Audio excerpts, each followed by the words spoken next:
In any given instance, you have two sources of recourse. One is the present moment, whatever you can do right here, right now. The other is planning that you have made prior to this event that you can use here. The problem is you can always make the future better in any moment. You can do that in perpetuity. So why not just always do that? Well, you might think it's because at some point, I really have to just focus on what's in front of me, and it's also more fun, you could say. But there is this solace that you get from ruminating about the future and strategizing for things that just makes it a little too tempting almost all the time to live in the future instead of the present. The problem is, when you sustain this logic throughout your life, you end up with a life that was lived in the future rather than in the moment, with memories that are kind of hazy and regretful. The following will be a conversation between me and my co-host Jet in the podcast The Synthesis. This is our debut episode, in which we really get into it. How and why should we be present? You can see how much we get into it because this episode is 2 hours long. I hope you enjoy, and I hope this is valuable to you. How are you going, everyone? My name is Henley. This is my co-host, Jet. This is The Synthesis, Episode 1. So bear with us. It's going to get better from here. Just be patient. This is a discussion based on The Actor and the Target by Declan Donnellan. I told Jet to read this book because, as an actor, this has been the best book I've ever read. Why I learned acting in school was pretty much, I never really understood it until I finished learning. What I gained from learning acting is skills that you cannot get from any other academic course. In every other course, you learn all this logistical stuff, you learn the A plus B equals C, all that, okay, but you don't really learn how to be a human being. That's what I got from learning acting. We're going to be talking about what we got from the book and how it can be applied to many other things in life. Jet, what do you have to say about this book? So, I found this book, The Actor and the Target, to be incredibly insightful because it's something that I haven't really engaged in before. Ultimately, that makes it all the more valuable, mainly because while it is directly about acting and how you see yourself in relation to the other people and things on stage, really it's kind of a connecting thread for everything within human life itself. And I think that makes it such an invaluable piece of knowledge that really is somewhat neglected in our modern world. And for me, at least, I found it to be incredibly helpful, and I'm super stoked to be here and talk about it. Thank you for having me on. Thank you. This book talks about being present. When I was learning acting, my teachers would constantly comment to me that I was in my head all the time, okay? Because I'm a very logical thinker. I'm constantly trying to make sense of every little action that I make. Teachers would constantly say to me, that's not what you're supposed to do. As a young acting student who really hadn't understood the theory to acting prior to starting the course, I had no idea what the hell that was supposed to mean. What do you mean I'm not supposed to think about my actions? Okay, because the theory to acting should be, formulaic. It should be this plus this equals this. It isn't. So I spent a long time trying to understand it, and then by understanding it, you actually become better at living life and being true to your own self. Go ahead. Well, and it makes sense because ultimately learning how to be present, to be truly just in a sense that you are here, right? That this is you without any of those thoughts. So you can just be the observer of them, right? That's the whole idea, that you are the perfect observer of your environment and you're simply just not sitting there, but in that space, looking outside yourself because you realize that, well, obviously the internal world is very important, very interesting a lot of the time. You can't focus on it all the time because inherently we exist in an external world. And so you need to look outside yourself. And ironically, it's only when looking outside, being present in this very moment of time, even though we can always look back or into the future, we are our most ourselves. And it's kind of just a funny dynamic of how that works. Thank you for summarizing that so well. Because I'm now going to jump from that to a quote that I read on page 56. Acting is not a question of how we see things. Acting is a question of what we see. For the actor, we are what we see. Big problem I made when trying to act is I was trying to demonstrate to the audience what I was experiencing, all that kind of stuff, without actually experiencing it.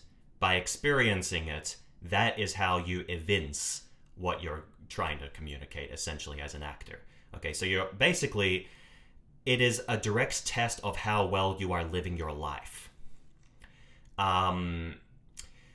Yeah, that's, believe it or not, living your life and being yourself is not a given ability. No. You have to actually train that part of your mind that lets you just be. Because it's much easier to live inside of your head. Go ahead.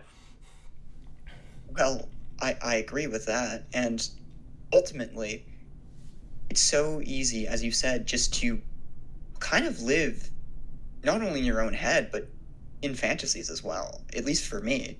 Because it's like, well, you can think about this, and there's this thing, and you can always look to the future, right? You can always say, okay, well, maybe I can do this thing, or maybe I want to be this, right?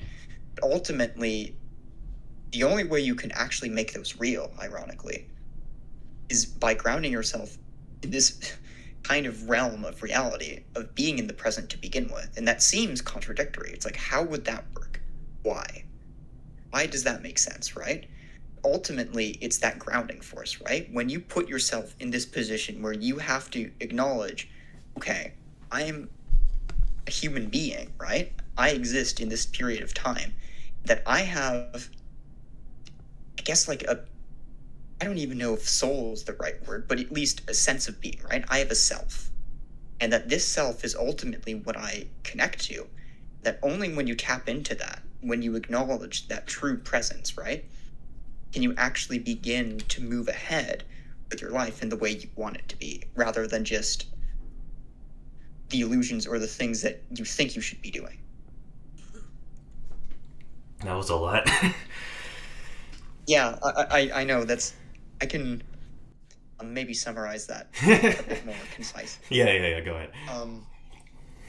But essentially, it's just being in the present moment is important, because that's how you begin to learn more about yourself as a person, right? And when you learn more about yourself, you can actually apply yourself in a concrete way to what you want to do, as opposed to what other people say you should be doing. There is a quandary here. When you let yourself be, you are at risk for making errors. Something that is kind of inculcated in us from childhood is, you have to be working on yourself. You have to learn how to be patient. You have to learn how to think street smart. You have to focus. You have to all these other things. And these are tools. And these tools we don't always have from the get-go. And we have to introspect and develop them. So you think, okay, I'm ill-prepared to deal with life.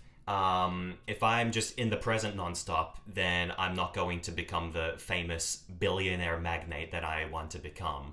So, yeah, I have to now think about how to do that stuff. And it's kind of manifests itself as anxiety, because you're not really living in this very, very complex way. When you are inside of your head, basically what this book is saying is you're not actually, almost in this very perverse way, you're not, yeah. It's you're working on yourself. How I know this partly, there are a couple of reasons why this is important. Number one, when I reflected on when I was a little kid, I have all these memories of when I would go to the bouncy castle and go to parties and do all this fun, adventurous stuff with my family. And it was all like, oh my gosh, those were the times. And then when I got into 19, 20, 21, where I started to get very, very, very serious about, self-improvement and all that kind of stuff, my memories are very much just like a big fade of like, deep philosophical, you know, introspection. And they're not even really memories. My big concern is I'm going to be 30 one day and I'm going to look back on the past and I'm going to be like, oh my gosh, I didn't live my life. What do you have to say about that? Well, okay, there's a lot there. And ultimately, I see what you mean when it's almost this idea that you're not truly living or you're not truly yourself when you're just in your mind, right? And that whole idea with like memories, right? And the fact that you may not even like realize when you look back, even at like the few bits of knowledge and memories that you do have, that you're just going to be like, oh my goodness, did I even live? Did I live the life I wanted to be? Right? Even though I've achieved a lot of things, even, let's say, was I really there for it? Is it me? And that's an incredibly, it's something that people don't usually tend to think about, at least explicitly. And I think the fact that this brings kind of a front to it, right? And it says, hey, you need to look at this. You need to actually learn how to be yourself. You need to learn to enjoy it, right? Because otherwise you're just going to end up in a place where you may have everything you want physically, but you're not going to feel mentally there. You're not going to feel emotionally there. And you'll have this giant disconnect, almost as though you have two pieces that you're trying to connect, but they're not tethered correctly.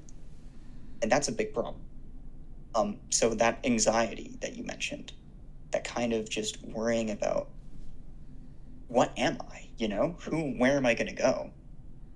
Not even where I'm going to go, but more so like, am I actually living the way I want to be living? Is something that's very important and not easy. Then again, very few things truly worth doing are ever easy. But that's why it's all important. When I look back on all the times when I could have chosen to just let loose and, do whatever the hell I felt like doing in the moment versus, sit in my room and be with myself and contemplate the mysteries of life and all that kind of thing, I always chose the latter consciously. So it was my choice. So in that sense, you are technically living, but then you look back on it and you're like, no, I really wasn't. This is modern problems, guys. Am I right? So, Yeah. In a way, we are defined by the things that we do as humans, not as the things that we think about, not as the things that we identify as. It also talked about this at one point. I'm going to pull up the quote that I found.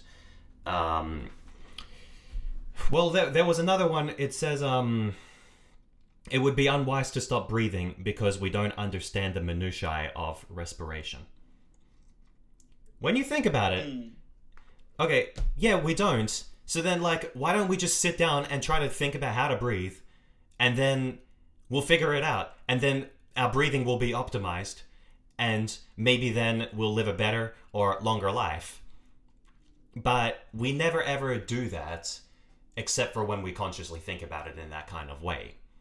How can that be applied to everything else in life? That is something that we want to solve in this episode, hopefully. Well, see, that's a very apropos quote, because ultimately it's saying that, hey, maybe all this figuring out about life, right? Obviously, the minutiae of breathing is similar to the minutiae of life itself. You don't need to have everything figured out. And maybe that's the beauty of it, right? That's the whole journey of it, is that you learn along the way. You learn how to breathe and be simply by actually living. And the question is, what is actually living then, right? Yeah, and then it's not self-evident like what you're supposed to think about and what you're not supposed to think about. That's another thing that's annoying. Well, Because we're always thinking. yeah. Why can't I think about these things? If we're allowed to think about our taxes and we're allowed to think about who we're going out with tonight, why can't we think about that? That's the question. Well, and ultimately, at some point, you want to think outside just the dominant paradigm of things, right? You want to at least try and carve some new path, right? You want to at least do something different, something novel, something unique, right? Because you don't want to just be like everyone else. That's not it. It's not fun. But of course, most people don't even think about this to begin with, right? That's the whole irony of it, is that this whole sense of being, well, most people don't even try to be. So it's a weird quandary. But I agree in that ultimately the delineation is very difficult. And maybe, I mean, if you put yourself in the shoes of the author, let's say, I think they would ultimately say you learn by trying things out, by experimenting, which is a really kind of not a fun answer, but it seems to be the correct one. I don't know what you think about that, but Then we can get into things like learning styles, and all that kind of thing. Like some people, they're hands-on learners, they right. yeah, and then some people they're abstract learners, and yeah, it says a lot of to put into perspective. Go ahead first. Well, no, I mean, it makes sense that obviously different types of people have different methods of learning, right? Ways of interacting with the world. And obviously, it seems to be, for us at least, we interface with the world through our minds in a lot of ways. That is how we understand it, right? We look at the world, we see, okay, what does this mean? How can we change this? How can we move it, right? But obviously, not all people do that. But we can incorporate different parts of different people's personalities, right? And learning styles into ourselves. That obviously we're not going to be exactly like them ever. And that's one of the beauties of being human, right? We all have our different facets in different places, right? All our different skills, and we all fit together in this weird puzzle piece of mosaic. That's it's just an interesting thing to think about, because ultimately you try and find your place, right? You try and find and carve your own path. But maybe you carve your own path, ironically, focusing on not thinking. That sounds so odd. It does. Because maybe thinking about thinking, but at the same time, is this not thinking about not thinking? Yeah. So clearly there needs to be some direction in our lives. Yes, that's obvious. Yes, and that requires a certain level of thinking and planning and all that kind of thing. If you want to do it correctly, if you want to do it well, I don't think there would be a market for all these books if not for that. That is my honest opinion. The problem is, how is it that other people manage to get away without doing all that philosophizing that you and I are so obsessed about, and still manage to attain this comfort within themselves to be present and all that kind of thing.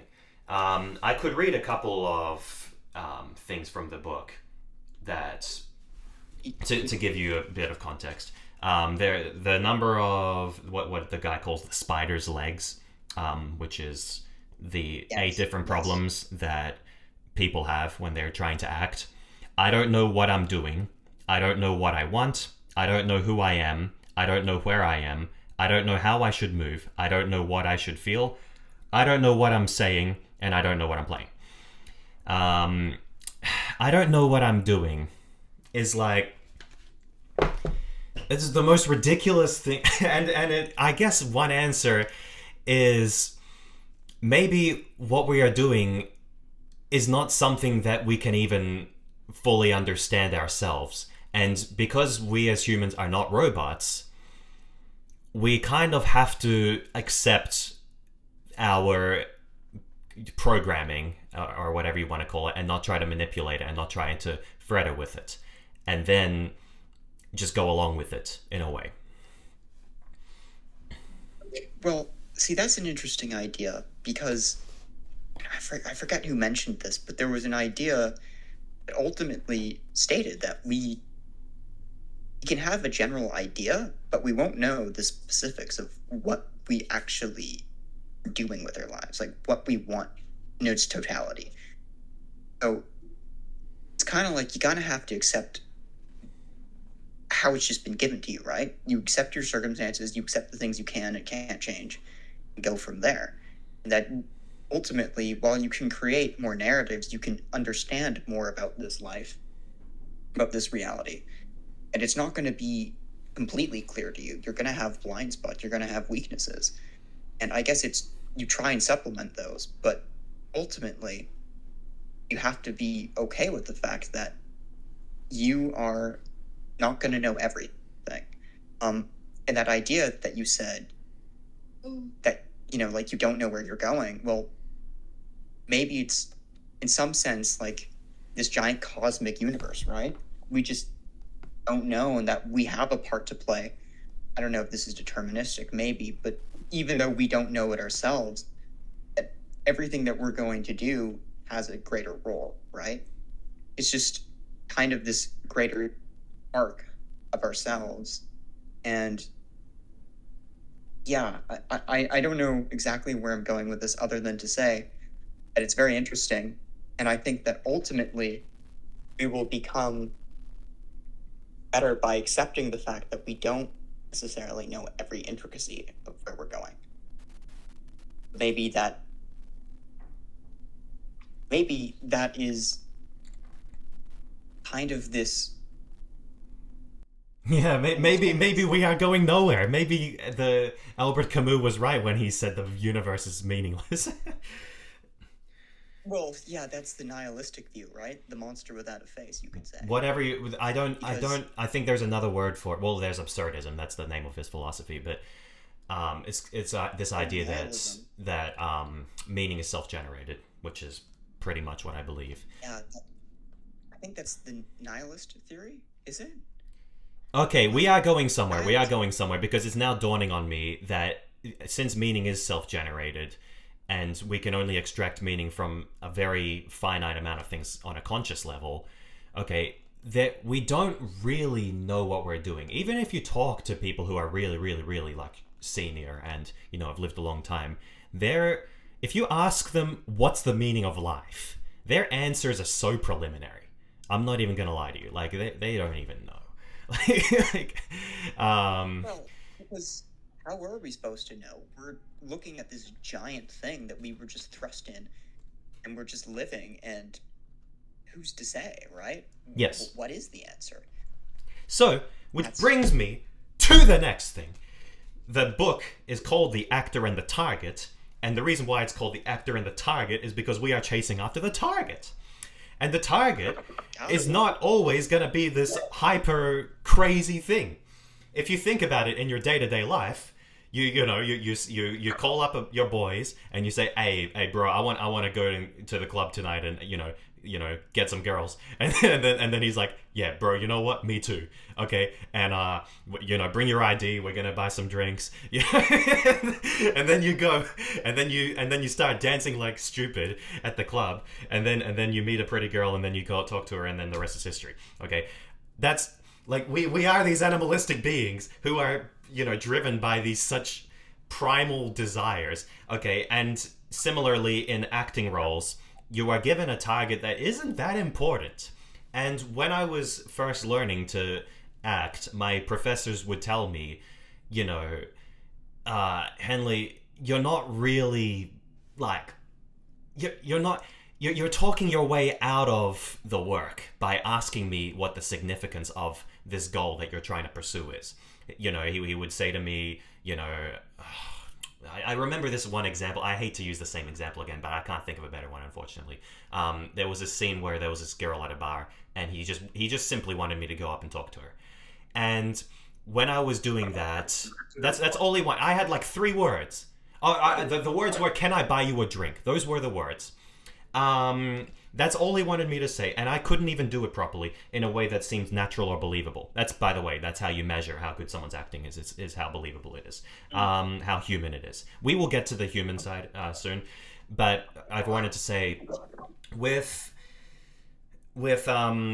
those lines, I was trying to think about how to strategically persuade this girl on the best level possible to take me out. I was, doing the deep introspection. How do I construct my language? How do I, my cadence, everything, And I just went up to her. I'm like, "Can I buy you a drink?" I couldn't even do it properly. I couldn't even do it, and I wasn't in the moment whatsoever.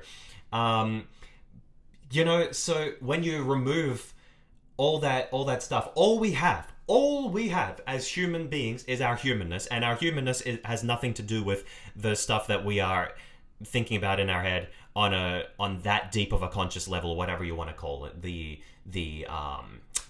frontal cortex or whatever that's driving us. Yeah, frontal cortex. Yeah, the part that's really, really logical and rational and trying to do the best job it possibly can at whatever it's doing. Yes, that's a whole other thing. But go ahead. Well, I mean, that's kind of the part of the brain that's on hyperdrive when you're in your head, as opposed to doing what you should be doing, which is just being a human being. So, basically, acting teaches you how to be a human being, because and it's very, very, very similar with slight variation when you're doing a role as to in real life when you're just being your pure, authentic self. You are not putting on a show when you're acting, because when you're, as the book says very clearly, because when you're putting on a show, the focus is on yourself and how you are coming off to the audience, rather than to the other person who you are trying to affect. That's what you're doing. I don't remember the other examples I was going to give, but it's yeah. Go ahead. Well, this is very interesting because one of the ways that people say to treat anxiety, right, social anxiety, is yeah. That is like in one of the social anxiety hacks 101, right? Is you focus on the other person, because the idea of like to see or to show, right? That's one of the uncomfortable decisions you have to make. That's stated within the book, and you make sure to see, because to see is ultimately why it's so. Well, you look through the eyes of another person and you look externally, right? You look externally so that you're not focused on yourself so much, and when you're not focused on yourself so much, you can actually begin, really to kind of understand the other person, right? And all your attention is directed towards them, so you will more naturally just flow, because all of the kind of hindrances internally somewhat actually not disappear, but lower. Almost like a dam lowering, right? Some of the water gets to flow out just as a gentle trickle.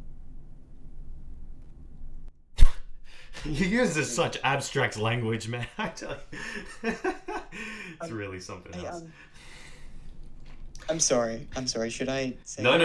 It's just like I think the audience will get what you're saying. It's just when you talk, you use these really like otherworldly similes and metaphors. Well, it's like that's what I see in my head when I'm like seeing this, I'm talking about it. Like, oh yeah, this is what comes up. This is the water, right? It's flowing. It's actually, that's something about humanity in general, is that in emotions, it's all based around water. It's very flowy. It's hard to contain, but you can contain it. You can shape it, but it's also flexible and movable. Like when Bruce Lee said, "You should be like water. You should be flexible and movable." Yeah. 48 laws of power too. Be formlessness.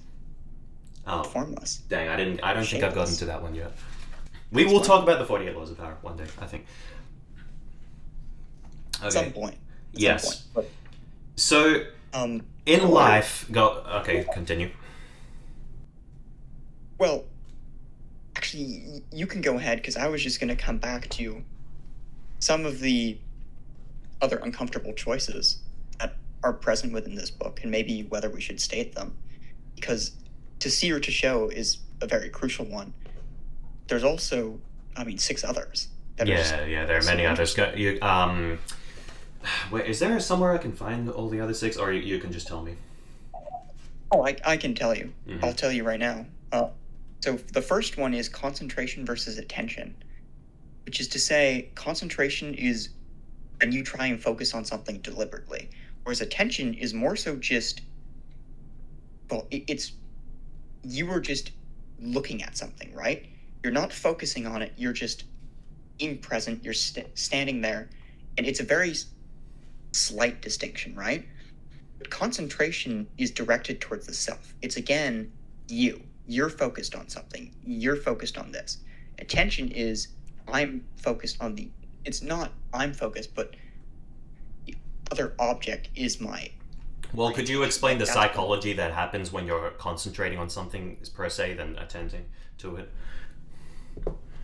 Well, okay. I guess the whole idea is when you're concentrating on something, right? Most of, I guess, the prefrontal cortex, right? Most of your logical stuff in your brain is all oriented towards this is what I want to do, right? This is the thing that I'm looking at. This is the thing that I want to use, right? It usually has something else attached to it. It's usually connected, even sometimes to your self-worth, right? To your understanding of who you are, right?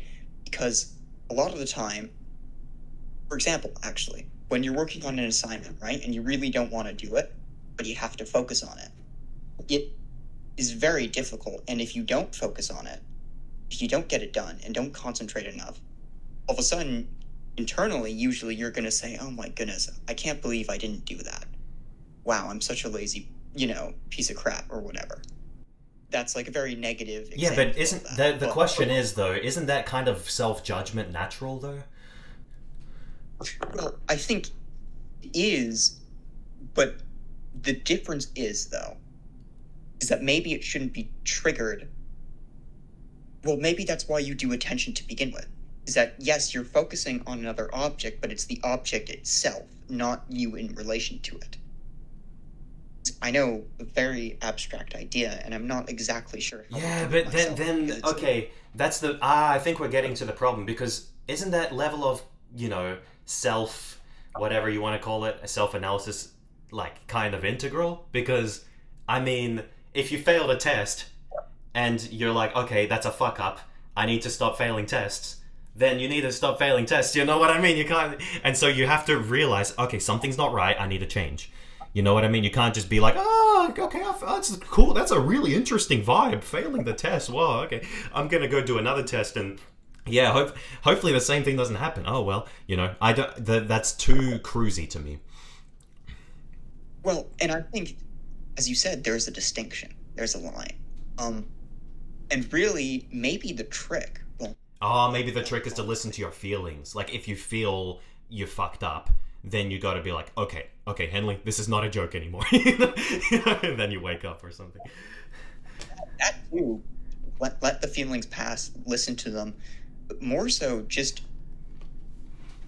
I guess observe your mind. Like not.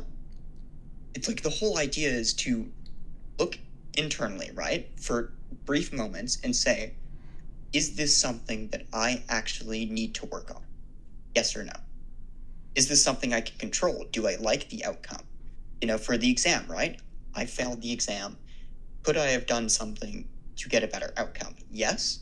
Okay. And then I can change that, right? Whereas maybe, I don't know if you're focused on something like, what would be a good example?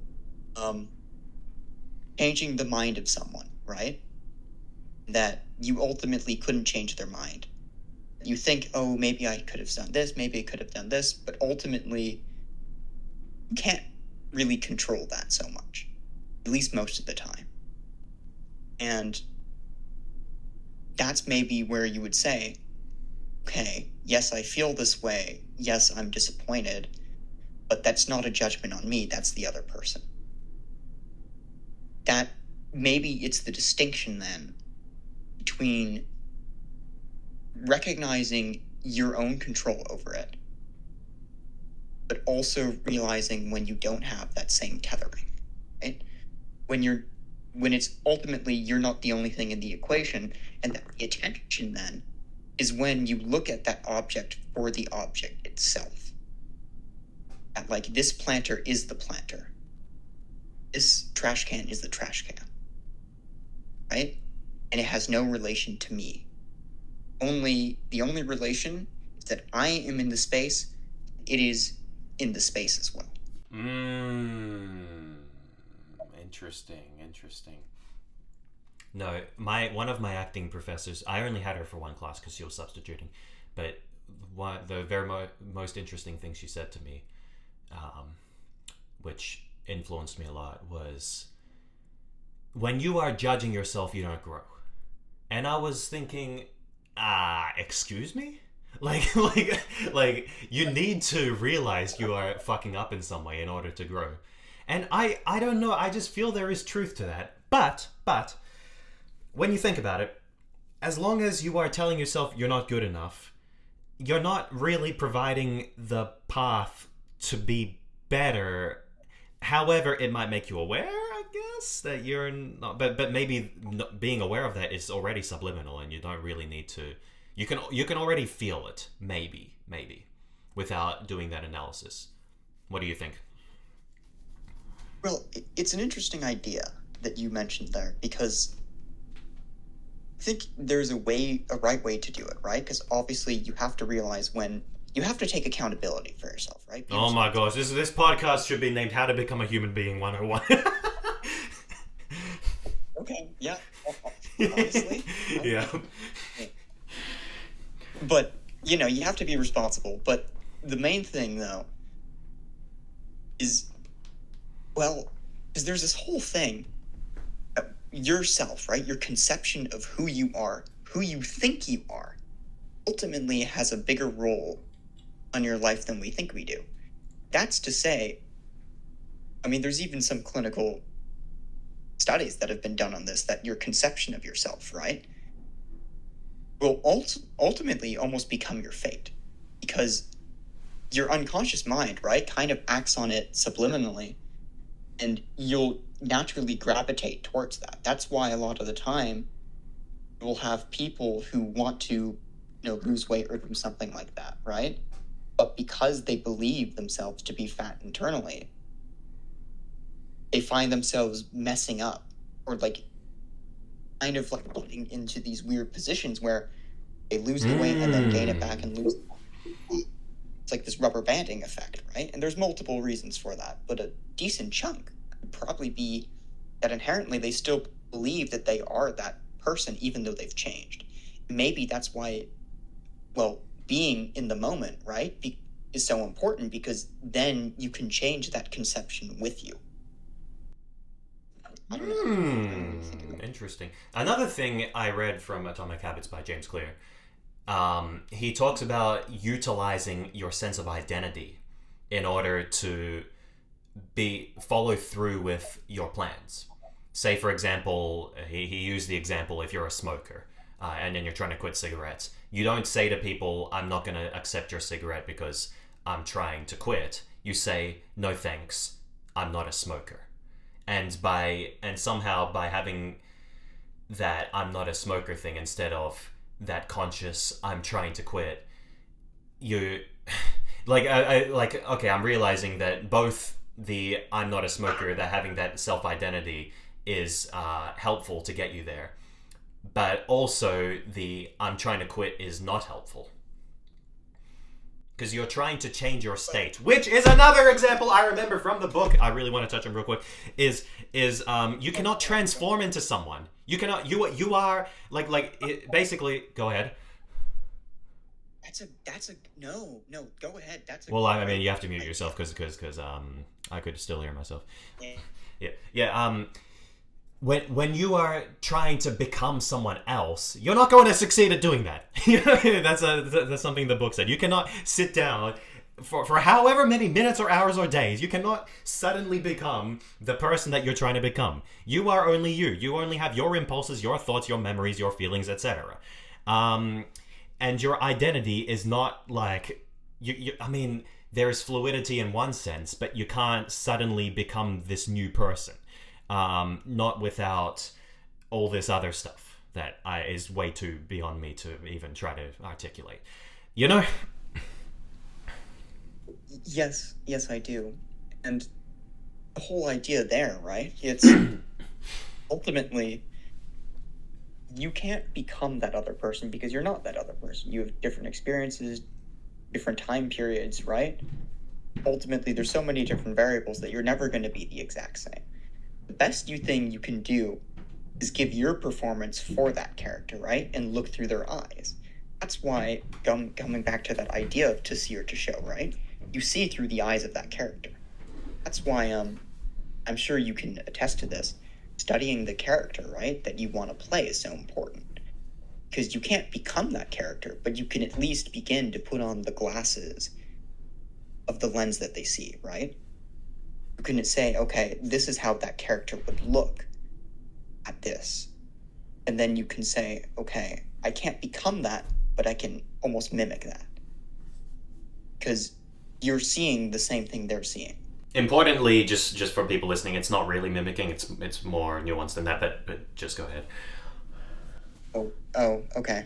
Well, I mean, like, because then you might take that idea and be like, okay, I'll just mimic the person. You're not really doing that. It's right, yeah, right, yeah. But it's not really mimicking. I don't know the best word. It's very very hard to be the person, exist as the person. You know. Yes. It's more so you were just. It's almost like putting on a mask or a piece of clothing in some sense. It's like you can't. Like you become that, right? Because when you put on a mask, there's a lot of power there, to some extent. It's you have this presence, right? And your face is obscured. You're still there, and it's almost like you're seeing the world. It's almost like you're putting on a mask of that character, right? Mm-hmm. You know, if you have a Romeo and Juliet situation, and you have Juliet putting on the mask of Juliet, yes, and you're seeing it through their eyes. Yes. Something to help the audience understand what Jed is saying is when you're acting, you are not even like playing you anymore. You, the actor, is someone who, for example, in Romeo and Juliet, you've already heard, if you're Juliet, you've already heard Romeo say, you know, all the romantic swabble gobble that he says like a million times during auditions and everything. But as Juliet, which is the lens that you are seeing through, you have never heard him say that ever before. And so you react exactly as you would, as he says it, for the first time, quote unquote. Yes. That's kind of, well, the beauty of it, right? Is that you get to almost look through the eyes of that person. Even though you don't get their true experiences, you can almost emulate that to some extent, even though it's not you. So yeah, it's a very interesting idea, and thank you for distilling that in such a more, I guess. I mean, I just took what the guy said in the book, but yeah, from what I remember, yeah. But because that's how I am when I read books. Like I read like these sentences, and after pages and pages and pages of reading sentences, I read that one sentence, and I'm like, boom, fucking boom, like it all works in my head. Yeah. Right. Yeah, but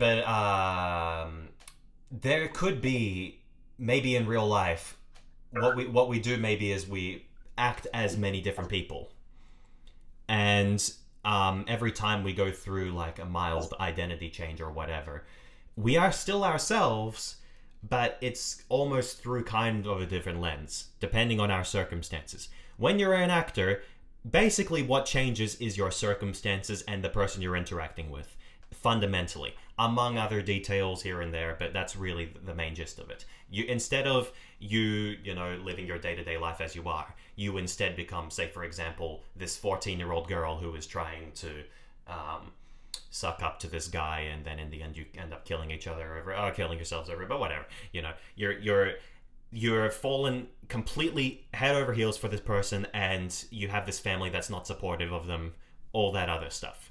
That's the difference, basically. But you as a person still is the same. So maybe in day-to-day life, we're actually always actors. Because also, I heard this from my friend, we're always trying to manipulate people. And it's just a matter of whether we're doing it consciously or not. Pretty much, you know. Your idea, talking about like how you're looking at the other person, right? And they're constantly changing and the circumstances are constantly changing, right? That's very... Well, it's an important idea, and it's actually related to what the target is in the first place, right? But that is because they talk about this thing called the target, right? The target is this main thing that you're focusing on in the book. That's what you give your attention to. And one of the things is that obviously the target's always changing. It's always in flux, and yet it's also specific because there's no two situations that are the exact same. That's a very interesting facet to keep into account. Another thing that's very interesting and related to this is the idea of these kind of uncomfortable decisions, and some of them have already been touched upon, mainly concentration versus attention, and faith, and to see or to show. But there's actually 5 more.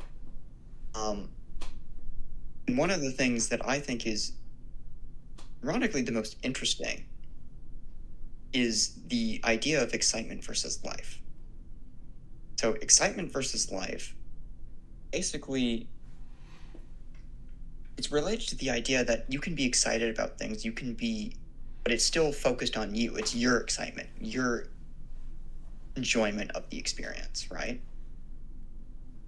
It's about you and that you want to be excited. You want to be pumped for this. Whereas life is, well, it's not always exciting. There are exciting parts to life. Those are often the best parts of life. But life is more so, well, a river to some extent. There's going to be choppy spots. There's going to be rocky areas. You still have to traverse it, right? And that's the kind of dynamic where you flow with it and you accept and enjoy the excitement and all the exciting and lovely parts of it, but you also move through the bad as well. Not only because you have to, and if you do so, you're more flexible and adaptable, but also because trying to chase after the excitement, well, ironically, if you're trying to fill your days with excitement all the time, it somewhat cheapens the value of it. Maybe that's what he's touching upon here. That very interesting kind of idea where chasing after excitement, this target that's really within yourself, when ultimately you should be chasing targets outside yourself, because there's always a distance between the target and yourself, or at least there should be, because otherwise it's not a real target. Then chasing after that thing, that excitement, right, is not really the best way to go. I remember what I was going to talk about now. Oh. Yeah. I'm glad. Yeah. So, yeah. Now you've reminded me what it is.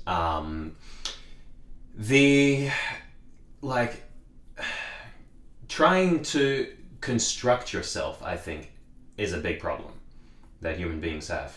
They're self-conscious, and it causes them to be anxious, and basically getting out of that is the antidote to a lot of your suffering, pretty much. Because you're thinking about it. You're thinking about what's happening internally. Who gives a shit what's happening internally? What you can affect outside? That's what you know what I mean? And then that will in turn affect you internally. One of my acting professors told me this, and it's very true to general life. She said to me, and I all my acting teachers actually really said some effect of this. They all say the same thing, but in a different way. Sometimes it resonates, sometimes it doesn't. And there are all these different techniques. There's the Stanford technique, there's the Stanford Meisner, that's his name. There's the Stanislavski, there's method acting, all that stuff. And even, there are more, as Declan Donnellan said, there are more acting methods than there are people, than there are actors. But, so, they all say you act, and when you're acting, you're trying to chase the target. You've got this goal that you're pursuing, and it's an action. It's not It's not a state, it's not a feeling, it's not a thought. Consequently, to dealing with that target, then you're going to experience feelings as a byproduct of that. Oh my gosh, I could branch this into one of the coolest YouTube videos that I watched recently as well. Do you want me to do that? Because it was pretty important. Sure, go ahead. So, this girl had this YouTube video. I can leave it in the description, maybe, because I thought it was really, really important. It was entitled something like how to end your suffering in 21 minutes or something. Like, give me 21 minutes and you won't suffer again. And she says, 90% of the thoughts you have each day, you also had the previous day. Why that happens is because your feelings, your feelings create your thoughts, basically. Your feelings are very, very powerful, and they create what you think about. Then your thoughts produce, certain choices that you have, and then those choices become behaviors, and then those behaviors become experiences. Those experiences then cause your feelings. You don't get PTSD without going through trauma. You know what I mean? Or without having a stable foundation mentally. Then those feelings, guess what happens that you got from your experiences? They become the same thoughts, and then they are reinforced again and again and again. I think social media is exacerbating this problem because it's the same feedback loop again and again from the algorithm that you have, unique to you. And you keep seeing, confirmation bias. And then the people who do not confirm your biases, you don't listen to them. So how you can escape this basically is by, well, what the girl says is the only way to change this is by changing your thoughts. Basically, that's how you penetrate into this, and then you then they change your choices, etc., etc., etc. But another way is to do something different, right? And to which I guess comes from the thought. You have to think about doing something different. You have to think about your target differently, and then you approach it, and then that's how you will manage to experience something different. What do you think of that? Well, for one thing, when you talked about this kind of feedback loop, right? This sense where you have this narrowing of the experiences you actually deal with, right? And that social media is exacerbating this problem. The first thing that came to mind is this idea. It's actually a psychological concept called cognitive inflexibility, which is essentially one of the things that happens when you are depressed, when you are anxious, is that you have these loops, right? That constantly turn on overdrive, and that they control you. And that when you're cognitively inflexible, when you're seeing the same things over and over again, which has been exacerbated by the internet in particular, because these algorithms can so adequately kind of create the map based on what you like, right? That it creates kind of this echo chamber of repeating the same things, or the same sets of things within a certain parameter, that ultimately you're just finding yourself in this own kind of like spiral, right? And that makes it so your brain literally will produce less of this compound or hormone called brain-derived neurotrophic factor. And that's what's responsible for learning. Like when you're learning new things, more of that is released. So it decreases the exposure of that, which means you're literally learning less by continuing to do the same things over and over again. Yeah, there also have been studies that indicate social media, then doom scrolling, that sort of thing, is making people dumber, in a sense. I don't know if that's in terms of IQ or in terms of, what you're being exposed to, but maybe both. Because you're not thinking anymore. You're not thinking anymore. You're letting another person do the thinking for you, whether you realize it or not. Well, exactly. Yeah. And it's almost worse. But you know what? It's almost worse because it's not only not thinking, but it's also not being, because you're just distracting yourself. You're just taking in information without actually being present in it. Your target is basically your own satisfaction, your own numbness, right? Because really, at least from when you're in those holes, right? One of the things you can do is you just numb yourself, and that's why you doom scroll to begin with, right? You're just wasting time. And sometimes you don't even realize that you're wasting time. You just get sucked in. It's like have this giant whirlpool and you just get into it, right? And that's why it's so important to have an intention, right? An intentionality when you're actually using technology, right? For example, obviously we're using technology now, but we're being very intentional with it. There's a purpose here. And actually our target is to find, well, how it is to truly live one's life, how to incorporate the knowledge from this book so that we can actually learn how to be present more, so that we can become better people. Maybe that is a bit of a paraphrase, but that's what I see it as. Well, yeah, ultimately, that's the ultimate goal. Yes. Yeah. So, it's kind of funny how... Yeah. I was watching a Cole Hastings video. He was talking about something you just touched on. I don't even remember anymore, bro. it's just escaped my mind. Yeah, dang, I don't even remember. Oh, yeah, that's right. He phrased in this really, really beautiful way that, you're laying in bed and then you'll open your phone and then 3 hours later, you look back on what you've been doing over the last 3 hours. You haven't even gotten off your phone once. You've just been completely absorbed. And then you're like, oh my gosh, and you've gotten like, I don't know, he used this metaphorical language. He was like, you got sucked into this whirlpool or whatever, and you couldn't escape from it. And then once you did, it was, you looked back and you had already been flooded. And this is an experience that I have sometimes, that everyone has at my age sometimes, except for those who, I don't know, there's like something wrong with them, to be honest with you, because it's just so normal to have that experience. So I think without having a target, that's what happens. You just flow, and then this captivating dopaminergic whirlpool comes and gets you. Or these other whirlpools, if not for that. The second great most addictive thing. I think it's even more addictive than sex or something like that. I read somewhere, having dopamine scrolling. Then after that, you'll be chasing sex and pleasure and all that kind of stuff, instead of your target, which is... So basically, what I got from this book also is that you always need to have an outcome, in a way. What do you think about that?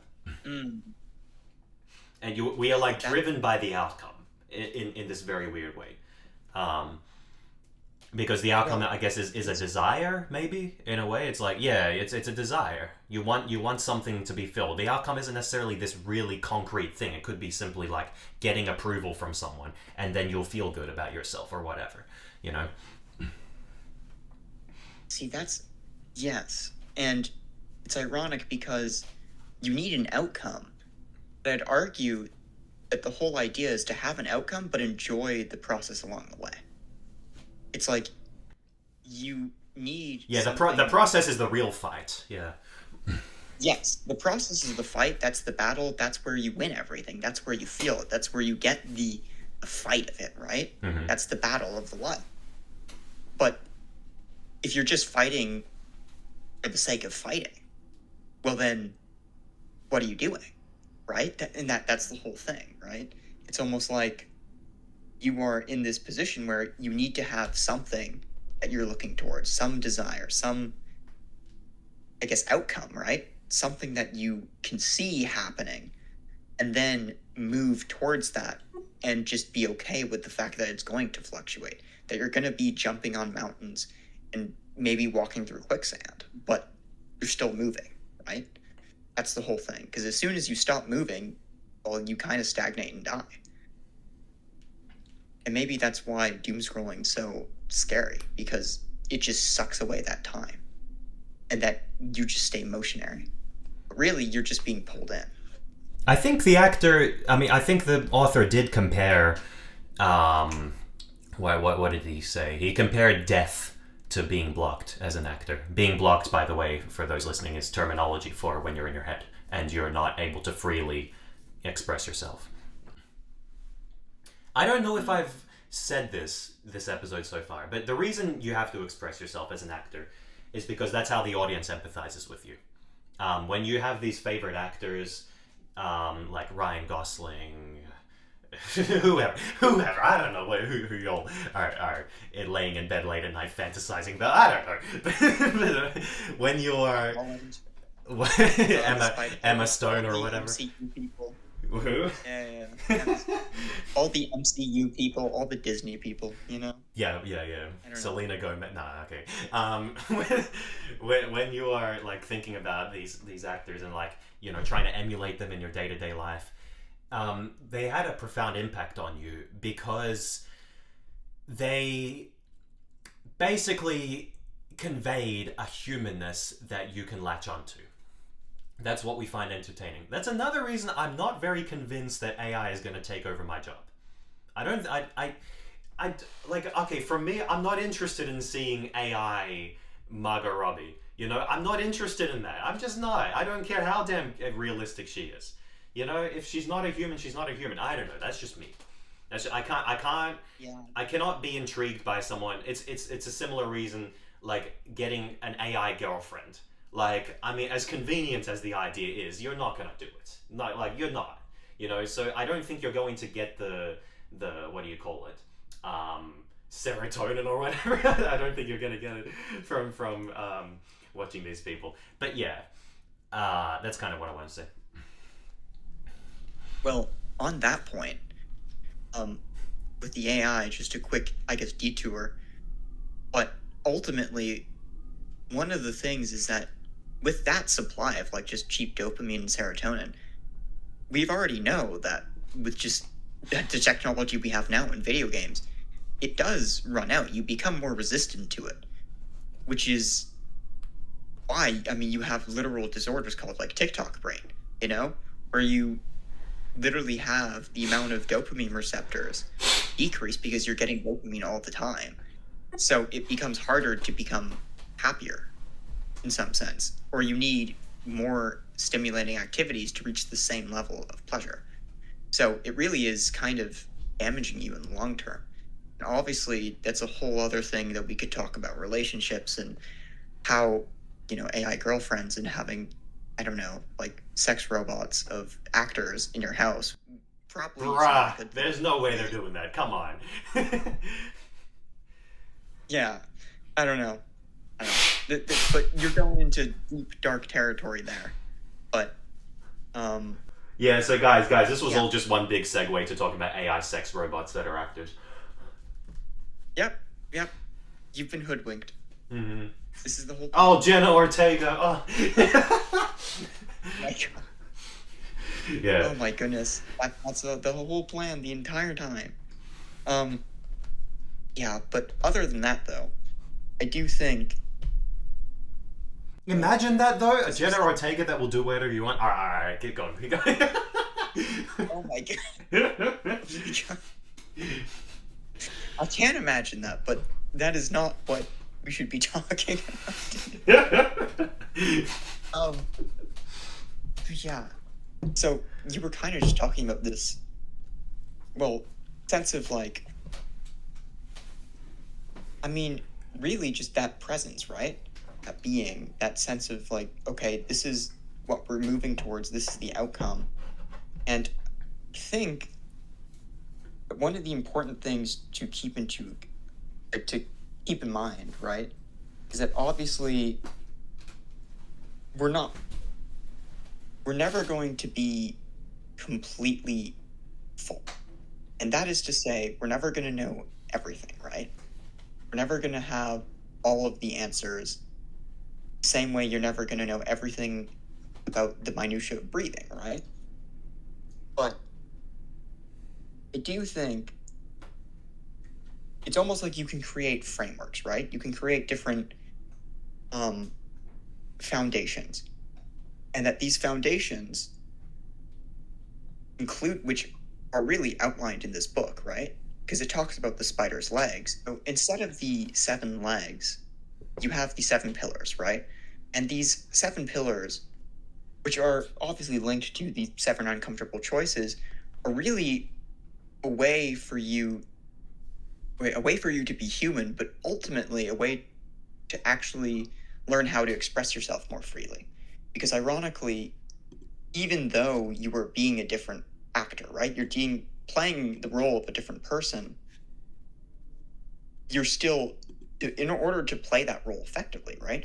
In order to see through their eyes, it's still you doing it. You're still playing the part. And so your unique way of playing that character will come out. That's what people connect to.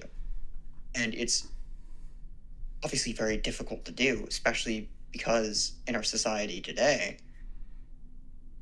a lot of people don't like to be authentic. A lot of people, there's even an incentive not to be. Because, well, being authentic is vulnerable. It's hard. Yeah, that's another thing. A lot of what Declan Donnellan is talking about is actually just fear. Like we have all these psychological things going on in our head, but what makes it so difficult for us to talk our way out of them is because we're afraid of being vulnerable. I mean, we're fundamentally geared for survival, right? From an evolutionary perspective, our whole objective is really to continue on the species and survive. And we're in a very different world than our ancestors were in. And so there's a lot of things to worry about. There's a lot of things to think about. And of course, with people, probably including not just us, but people who will be watching this, that's maybe even amplified. Because ultimately, we're thinking about things most people wouldn't even consider. And obviously, that makes it so you can almost get a broader scheme of what you're looking at, right? The broader scheme of the world. You become so afraid that you become paralyzed. And that's the block, right? And that's when he said, the author at least, is when you're almost somewhat dead. Because it's like a freezing of the soul, so to speak. A freezing of your spirit, of yourself. Mm-hmm. Mm-hmm. And I don't know, hopefully this makes some sense, but you're just in this, I almost see it as though you're in this space, right? And you're trying to present yourself in the best way possible, but it's in a stage of billions of people, and you've never done it before and you're terrified, but you got to do it anyways. Because if you don't, well, you'll always stay in the backstage. You know, you'll always be in the back and you'll never actually achieve anything. You'll just stay around there, fiddling in the back, endlessly moving around, thinking about doing things, but not actually doing it. And maybe that's his magnus opus. Is that you have to move past the fear. And ironically, as simple as that sounds, that is the very tenet of it. Yeah. So if we're overcoming fear, I recommend people read the book and work on that themselves. I'm not going to talk about how to overcome fear in this episode, but that's what you got to do. Yeah. Yes. And obviously, so many people have talked about overcoming fear. But really, you kind of have to figure it out yourself. Well, I mean, it's different. There are tools though that are quite universal that I can definitely bestow on people, but I think we have to do that in a different episode because this is a whole exhaustive conversation, of its own. Yes. Yeah. You're right. I feel there's a universality. Yeah, I feel we've made pretty good progress so far in this episode. However, we still need to really, really penetrate our thesis question, which is how do we engage in the present moment and why? And I think by answering why, I mean, the why is kind of self-evident. It's because, what else are you supposed to do in life? Well, what else you're supposed to do in life is kind of what I have been doing my whole life, which is, planning and thinking and all that sort of stuff. And obviously sprinkle in a fair bit of living too, and those are really where my memories come from. And, as Jet can tell you, I have like a million stories to tell you about girls who I've dated in the past and, crazy experiences that I've had with friends, all that sort of thing. Those are the moments when I really lived. But other than that, it's all kind of just one big fade to me, at least. But you have to do it if you want to become the person who I'm trying to become. So there's, what I mean? It's like what do you do? Where's the balance? That's the problem. Right. And, it's the fundamental dichotomy, right? The actual, living, being, versus the planning and achieving.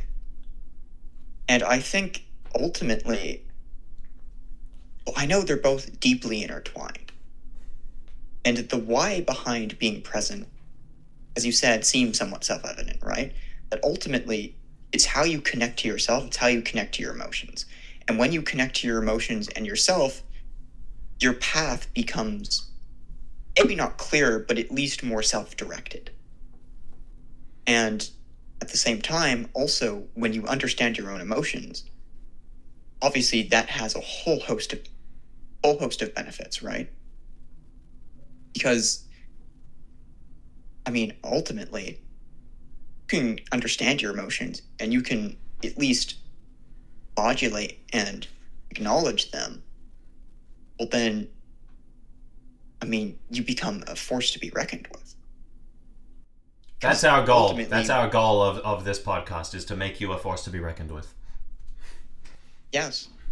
That is how to be human, and how to be human is to become a force to be reckoned with. Because ultimately, and actually this is a belief that I have, is that we as individuals have the ability to actually become a force to be reckoned with. Yeah. All in our unique ways. The problem that is though, there's a problem. On one hand, if you want to become really, really, really smart, and I'm gonna be real with you guys, I wouldn't be as smart as I am now if I hadn't spent all that time in my life thinking about stuff. I just wouldn't. All these things I'm telling you come from me sitting down and really thinking about them, and also me studying, me listening to what other people think, all that sort of stuff. That's where I got it from, and it took time. And I enjoyed it to a degree, and it will help me in the future. But then you have to remember, another part of being a force to be reckoned with, quote unquote, is being present and being yourself. That is going to give you opportunities later in life as well. You can't really live life without doing that.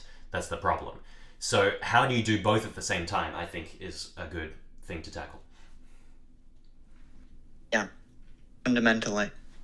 And I'm gonna say, just out of all honesty, I haven't figured this out at all myself. Yeah, I don't mean either, bro. That's why we're doing this episode.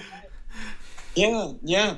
Because ultimately, I have a lot of things I want to do. I have a lot of things I'm planning. And, you have work things, you have school things, you want to learn this, you want to study this, right? There's so many things to do. But you also have to remember, you have to, actually enjoy it, right? You have to go outside. You have to, not just for exercise or your own, activities, but with other people, to engage, to do this acting, to do this actual enjoyment of it, right? I mean, to do enjoyment as in to, be in that present moment, to actually understand and live. And I know this is all very abstract, but it's almost like that fun. Really, it's the balance between how much fun do you want to have and how much work do you want to get done. And the ideal is that you have fun through all of it. Now, of course, maybe that's not realistic. In fact, it probably isn't, because nothing's going to be always fun. Most of your work, even if it's something you love, is going to be boring and tedious and difficult and strenuous. Yeah. It just is. But it is ultimately way better, and always better, than the best work when you're doing something that you don't care about. Yeah, so if Okay, go on, finish. Yeah, and that's what you, I think that's one of the things you can glean from sitting with yourself. And I don't know if that's just meditating or so much just sitting down, thinking, but just observing, looking at the world. You notice how we've kind of gone in a circle over the last 5-10 minutes? Yes. I bet know you there are people maybe who have already turned off this podcast by now, who are already strong, in the moment kind of people, and they probably never even thought about this. I'm willing to bet you they don't even think about this. It's just the way that they are. Probably because we're not even thinking about the right things. The thing is, yeah, I think people who are really in the moment, they don't think about this. The problem is when you are such a genius like me and Jet are, and you can see what insignificance everything is. It's very hard to give a shit about the present moment. I just like, because you can always keep on, sacrificing for the future, which is basically what Jet is saying. Yes. You do something and then there's a positive ROI for the rest of your life. Problem is, you can keep doing that forever and ever and ever and ever and ever, and then when is the limit gonna be? You know what I mean? Well, yeah. The thing is, though, I have legitimate practical concerns for doing this. I'm 21. This may come to a surprise. I'm almost 22, but I'm 21 now. And I want to have children by a certain age, and those children, if they're not going to live in literal poverty, I mean, considering the economic climate today, I need to become pretty well off, and that will require work to get there. Will I need to be constantly on Sigma grind mode the whole entire time to get there? Maybe not. Maybe I can get away, because I'm enjoying this conversation. This is just, a natural part of my day, to be honest with you. And if I can make money out of doing these kinds of things and not really think too much about it, I guess there's the answer. So maybe what you need to do, I just realized this could be the answer, the synthesis, if you will, is you have these goals that you're trying to achieve, that you know that you need to achieve because you've sat down and really thought about it, and that requires some work that I think every human being needs to. You need to do it. I don't see any way as a human being you can go your life without doing that. I'm sorry. I don't think you can just play it completely winging it. You know what I mean? There are a lot of habits that I had for many years. I had to sit down one day and actually think about it, and then poof, it just went away. I'm not even kidding you. Like that's legitimately happened to me. So what you need to do is you need to think about those, be cognizant of those. But once you have your regimen already sorted out, where you are in flow day after day after day and doing all these things, then in the spare time you retreat and you find solace and you become comfortable that you are on the right path. And you can be as anxious as you want, as Alan Watts once said. He said, no amount of anxiety will ever change what's going to happen to you. One of my favorite quotes ever. I tried so hard to remember that quote when I was in acting classes, because I would be about to audition and my heart was literally about to shatter into one piece. Oh no, not one piece, million pieces from One Piece. And it was unstoppable, and I kept remembering, it doesn't matter if I'm anxious, it doesn't matter if I'm the intellect could not inform the heart, basically, no matter how hard I tried. I think, hang on a damn minute, I just realized if the intellect cannot inform the heart, that basically means the heart has to act on its own accord. So us trying to intellectualize how the heart is supposed to operate, in some ways you can do it, but I think in this way you can't. Because you can intellectualize how to stop feeling as much as you want, but you're not going to come to it, so eventually you just have to stop feeling anxious, basically. Now, the simplest solution is often one of the most obvious and simple solution is often the right one. And that is, well, your heart has its own agency.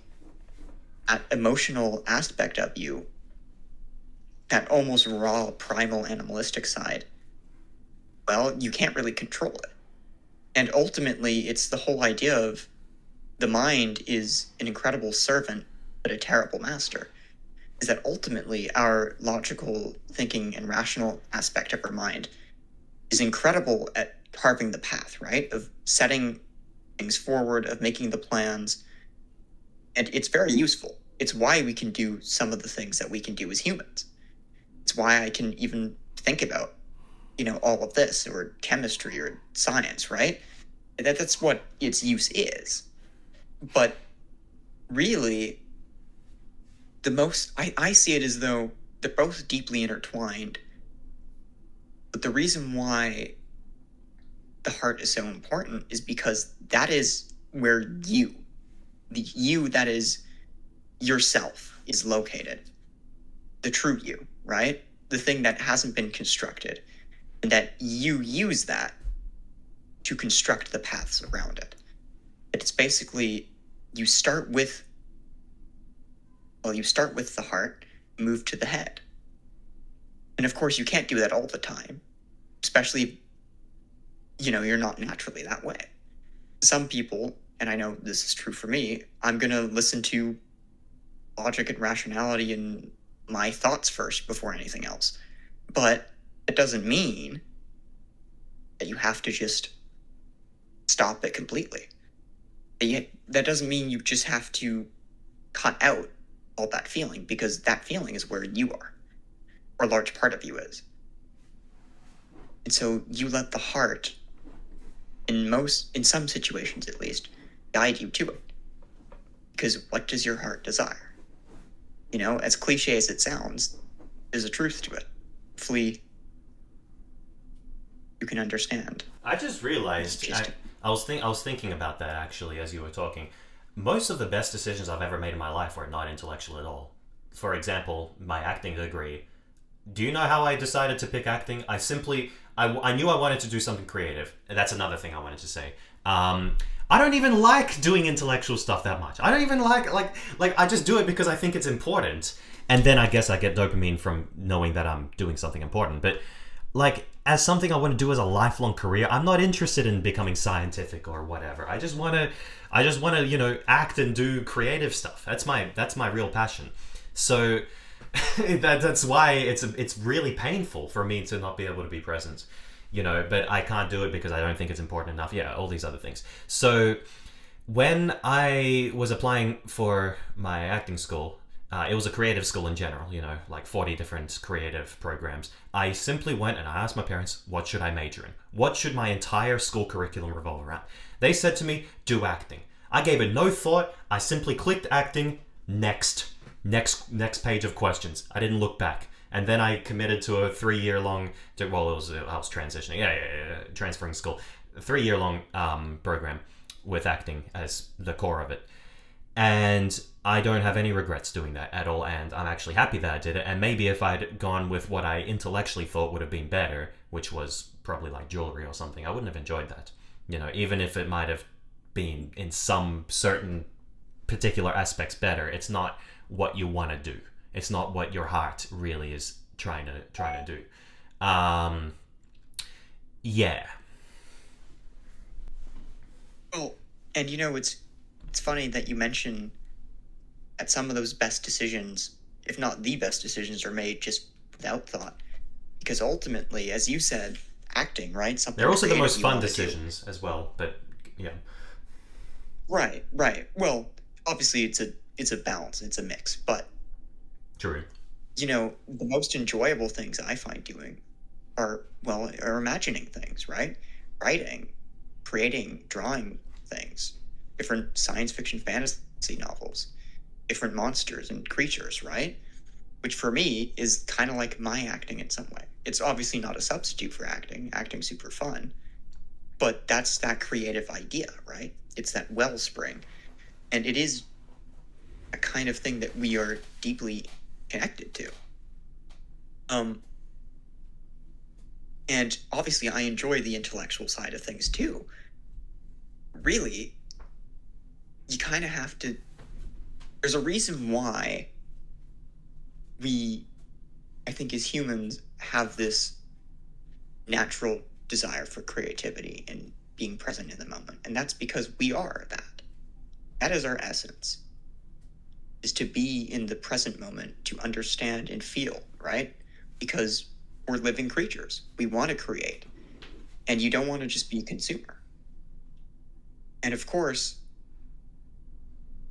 I guess the real key to it all is to make sure that this giant conscious machine, right? I don't like thinking of it as a machine, but this, part of our brain is not in control of it.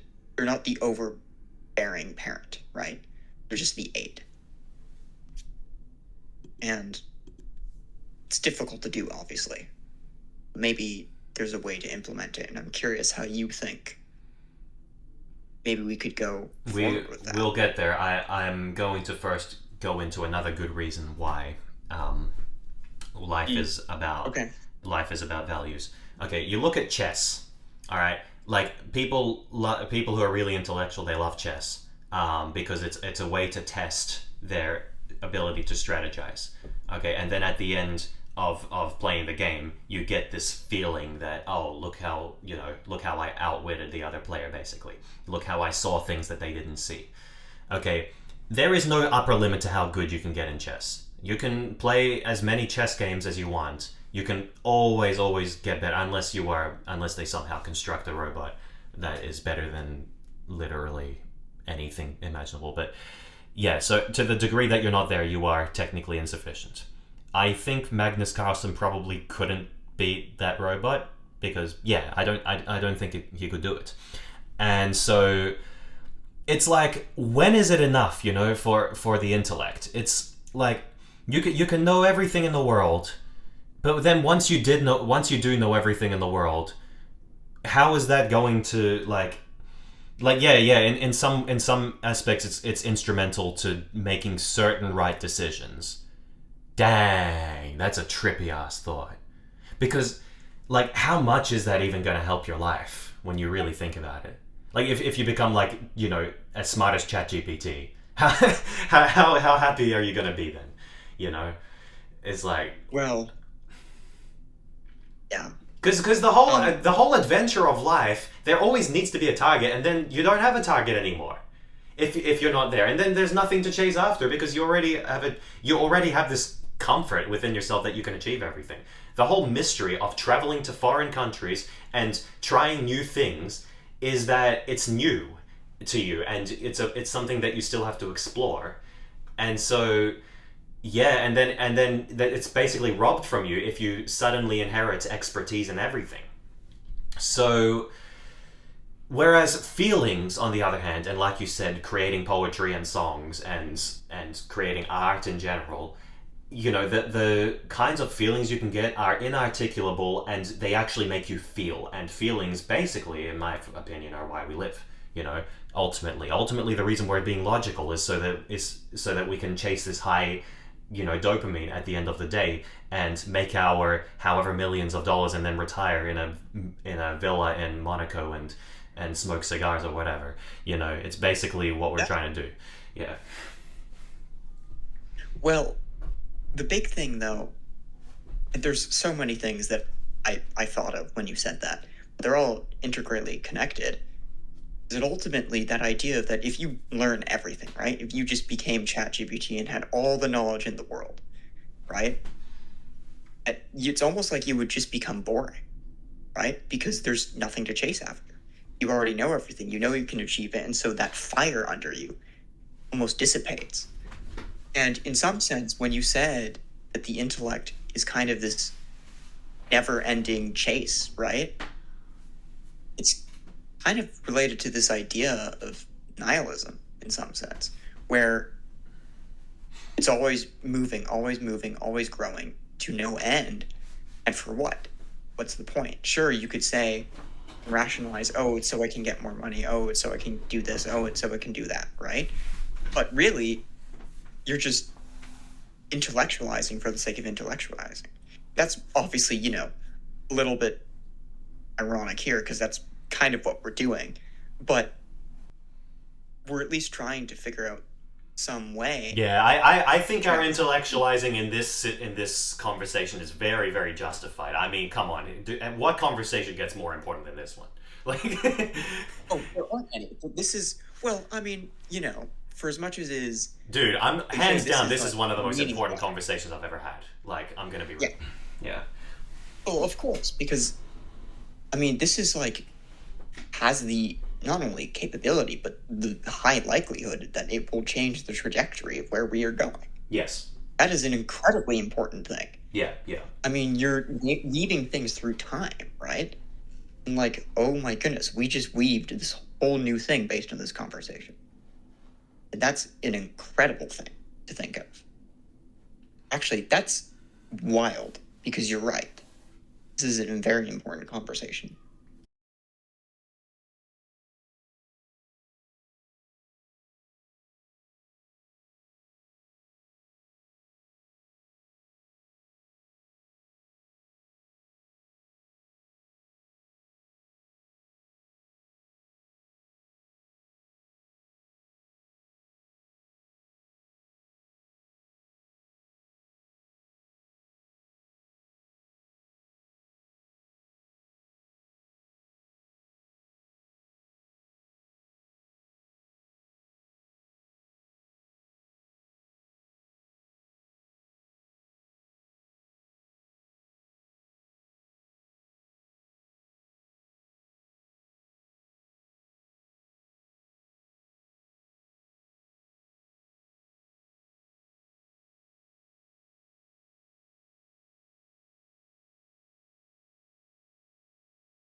I'm always right. No, I'm just kidding.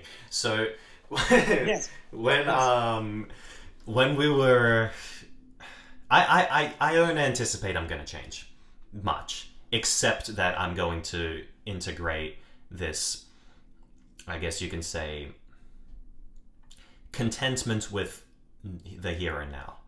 That's what I'm going to try to do. Because, I do believe I need to continue exploring ideas such as the ones that we've discussed so far here.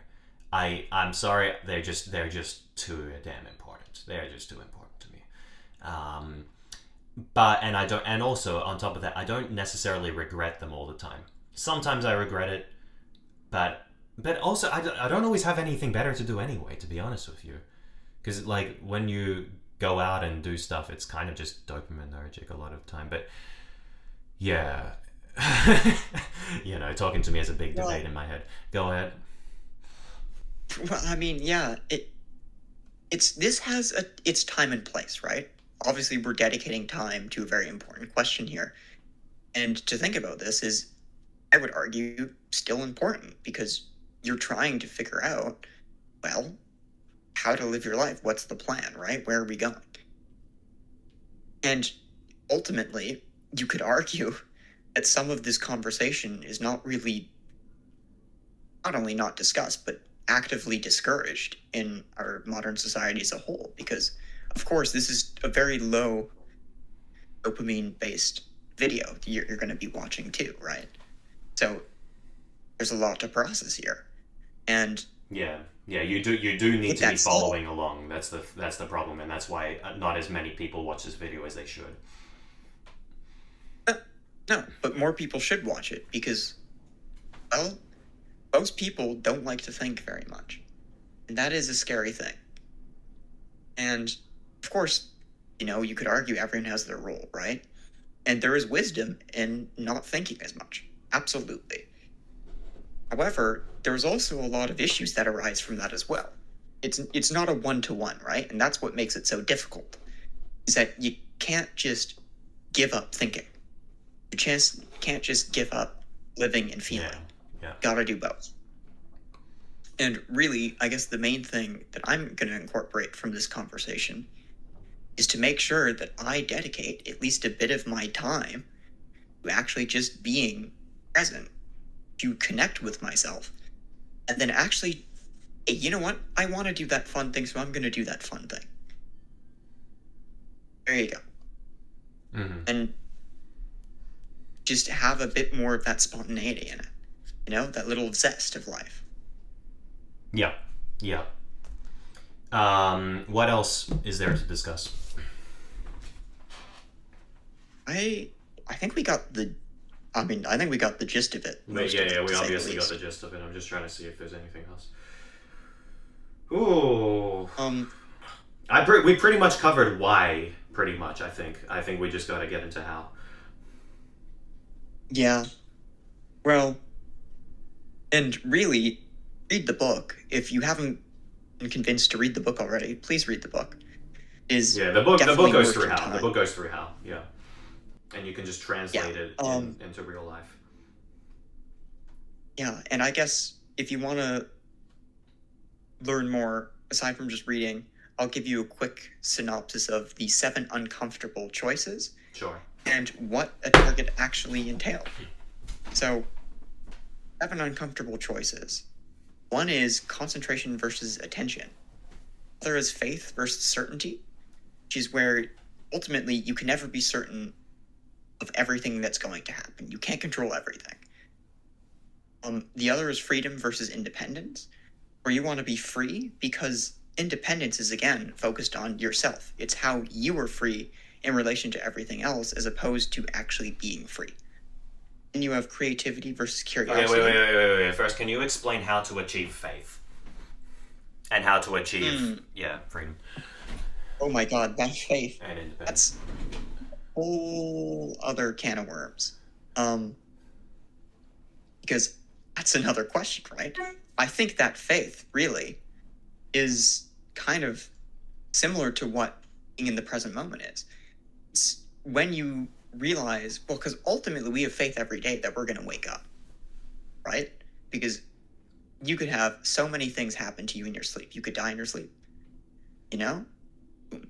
Done. That's the end of life, right? You have faith that you're not going to get hit when you cross the street, that people are going to pay attention to, the stop sign.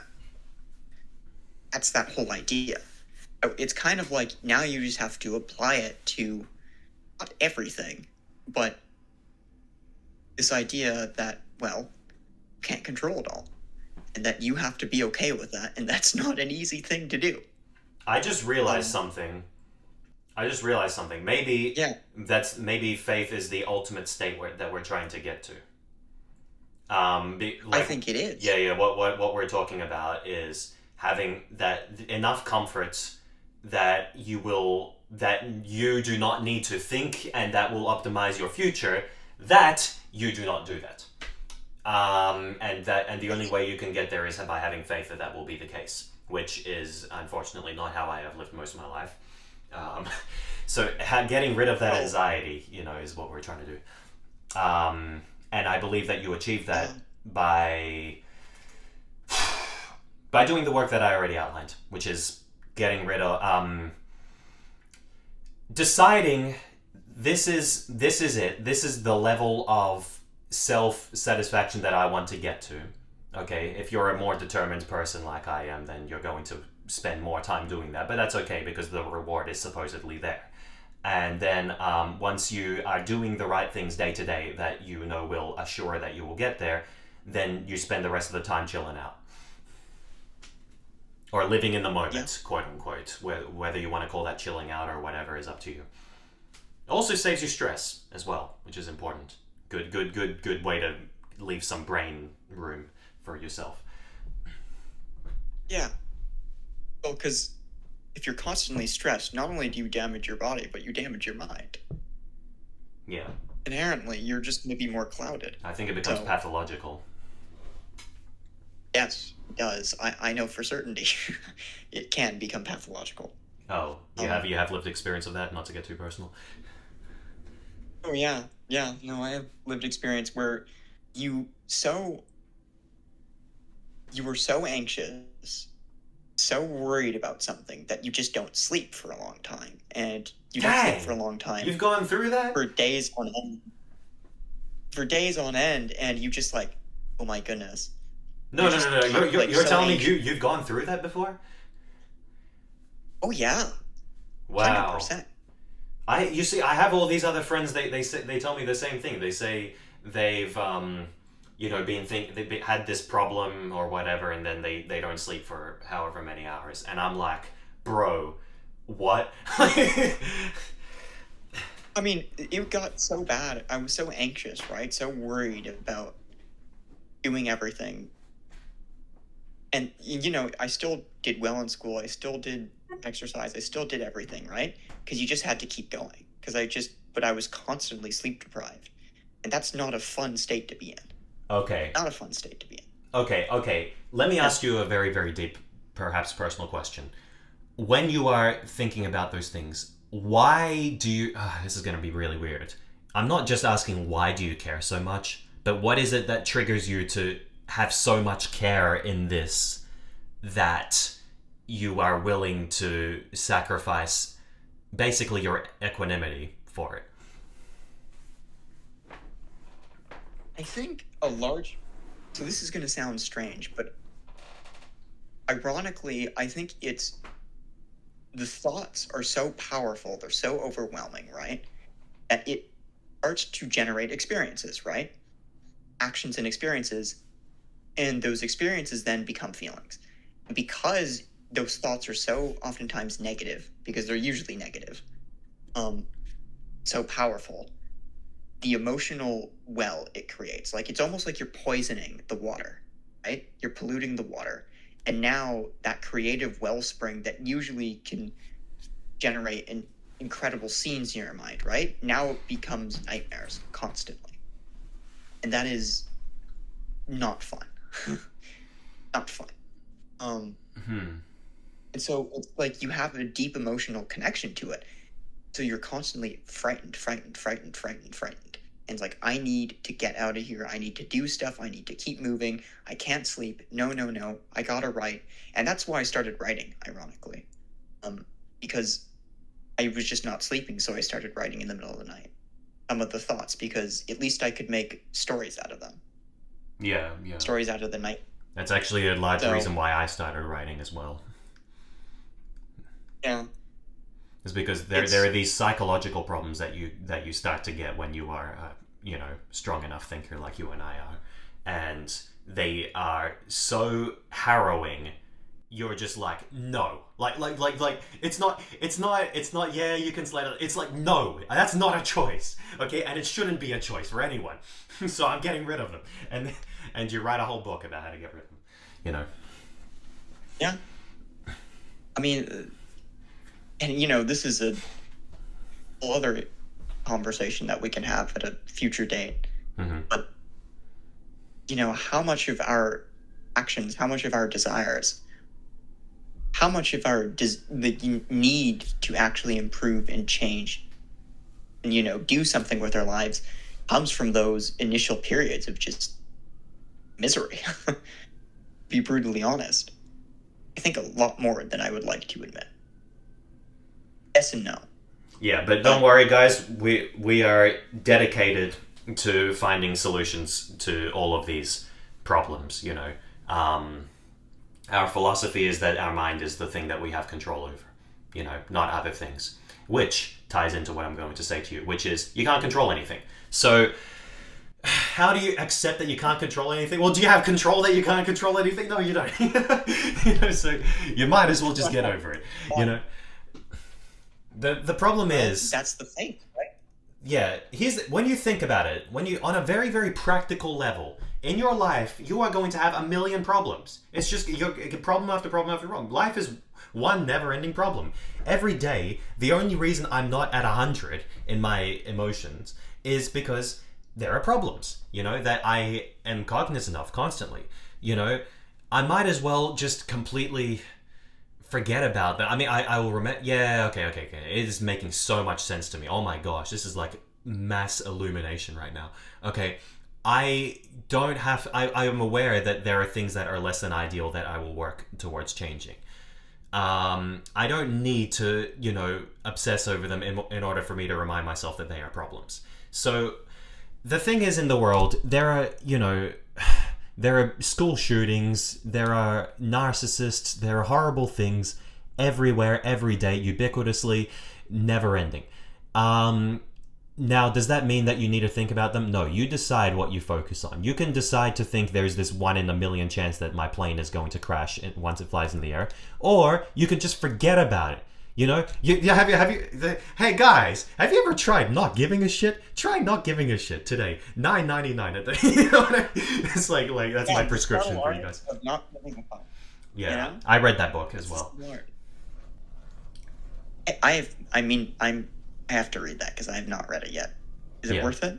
It has a bunch of useful tools. That's what I will say. Also, I love Mark Manson, so but that's my Okay. own personal thing. Yeah.